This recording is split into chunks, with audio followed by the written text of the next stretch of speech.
Hey everybody, this is Rendrati Salaslam, creator of Not Done Yet, which is a column, podcast, video that embraces the creativity of your next chapter. So, as I've said before, part of my next chapter has been getting a knee replacement. And I thought it would be a good idea to just do a little bit of an update on that, but then also talk about my latest column. So, knee replacement, here's what I've got to say about that. Sleeping is going to be tough because you can't put a pillow under your knee. You don't want your knee bent that way for long periods of time. So the best thing that I've found, and I've only found this recently, is a elevated cushion that allows you to extend your leg. But I would buy one that allows for both your legs, because I did have one that was just a single leg, and that was kind of rough. It wasn't really working for me, and it was a little high. So the one I got accommodates both legs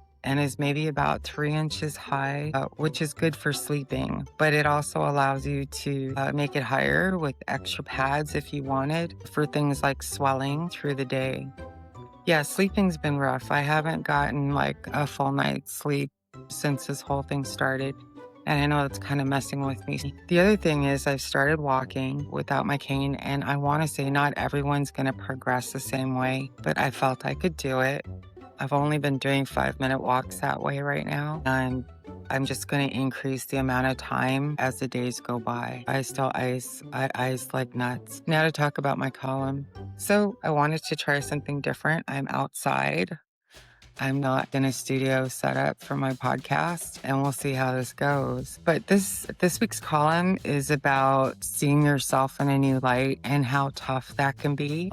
The whole premise of the column is that, as we get older, our routines change. I mean, things happen. Your kids go off to college. You decide you want a job shift. You're done with your job. Maybe a divorce. Not in my case, but some people, these are all really big shifts. And when they happen in the second chapter of life, as we're in our late 50s or early 60s, I think that can feel very defeating or maybe depressing. I know that when we made the decision to move to Virginia, and we made that decision to be closer to my family and my mother, who lives out here with my sister. We were leaving decades of a life that we had built at home on Guam, but all my sisters had moved off island. And if you don't know, travel from Guam is so expensive. 5 of us visiting my sister for 3 weeks is $10,000 worth of tickets. So we made the decision, and honestly, it took us a while to feel like we weren't in transition anymore. I want to say it took me almost 2 years to feel like we had kind of settled our life out here. My youngest was still in high school. He was starting his junior year when we left. And he's now in college. He's just finished his first year. And then my 2 older boys, my twins, they have autism and they're adults. And so we needed to get them settled with the services that were out here for them. It took a while for me to pay attention to myself, to the point where I was looking at, okay, what did I want to do? Part of the difficulty with that is, what do I want to do?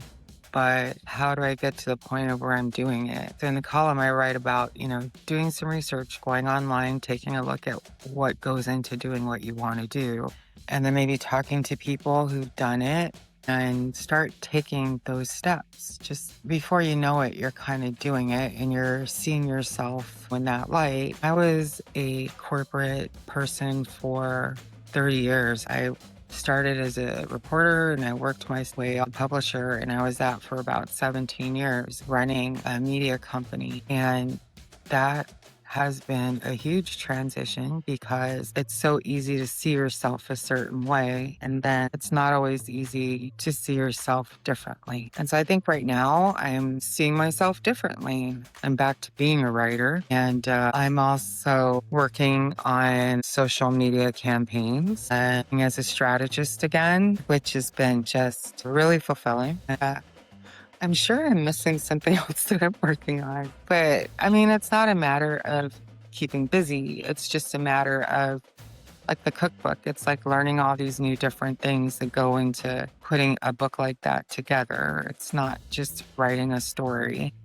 It's everything from testing recipes to taking photos to kind of building out, this product that right now I'm very proud of, but has had to take this back seat to knee replacement surgery. Hopefully in a couple weeks, I'll be back to getting all that moving. Anyways, so I guess, again, it's not the easiest thing to make shifts, to realize that old routines don't work anymore.